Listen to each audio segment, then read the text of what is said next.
सांगली शहराला जोडणारा हा प्रमुख कर्नाळ रोडचा रस्ता आहे। आपण पाहू शकतो हा जुना कर्नाळ रोड आहे। या ठिकाणीच सध्या रस्त्याचं काम चालू आहे, पुलाचं काम चालू आहे। त्यामुळे गेले 3 महिने झाला हा रस्ता बंद आहे आणि रस्त्याचं काम सध्या संत गतीने सुरू असल्यामुळे पुढे भविष्यात जवळजवळ 6 ते 8 महिने पुन्हा या रस्त्याच्या कामाला पूर्ण व्हायला वेळ लागणार आहे। त्यामुळे या परिसरात राहणारे जे नागरिक आहेत त्यांना या ठिकाणाहून कराड असेल, कडेगाव असेल या गावांना जायला जवळजवळ 2 ते 3 किलोमीटर असं फिरून कॉलेज कॉर्नर मार्गे किंवा सांगलवाडी मार्गे किंवा जुना बुधगाव रोड या रस्त्यावरून ये जा करावी लागते। त्याचबरोबर कराड असेल, कडेगाव असेल, पलूस असेल, तासगाव या परिसरातून जी नागरिक येत असतात या ठिकाणी कुंडल मार्गे, तर त्या लोकांनासुद्धा ये जा करताना सांगली शहरात येतानासुद्धा फार तारेवरची कसरत करावी लागते। त्याचबरोबर या परिसरात राहणारे जे शाळेचे विद्यार्थी असतील किंवा महिला असतील किंवा नागरिक असतील त्यांनासुद्धा या रस्त्यावरून ये जा करत असताना तारेवरची कसरत करावी लागते। एकंदरीत पाहिलं तर हा पूल व्हायला अजून 8 महिने अवकाश आहे।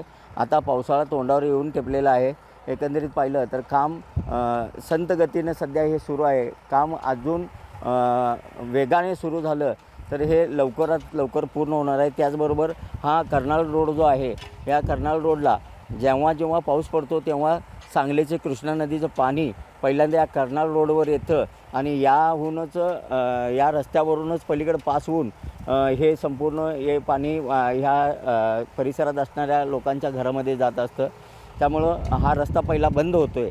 त्यामुळं पावसाळ्यात या रस्त्याला जी अडचण निर्माण होते नागरिकांना ये जा करण्यासाठी, त्यासाठी या पुलाचं काम सध्या सुरू आहे। आता इथून इकडे जवळजवळ 500 मीटरपर्यंत भराव टाकून हा रस्ता उंच करण्यात येणार आहे। त्यामुळे या रस्त्याला जवळजवळ 8 महिने किंवा अजून त्यापेक्षा जास्त कालावधी लागू शकतो। एकंदरीत पाहिलं तर लवकरात लवकर या रस्त्याचं काम पूर्ण झालं पाहिजे असं या परिसरातील आणि इथल्या स्थानिक नागरिकांची मागणी आहे। कॅमेरामन सुजितसोबत मी शंकर देवकुळे, TV9 मराठी, सांगली।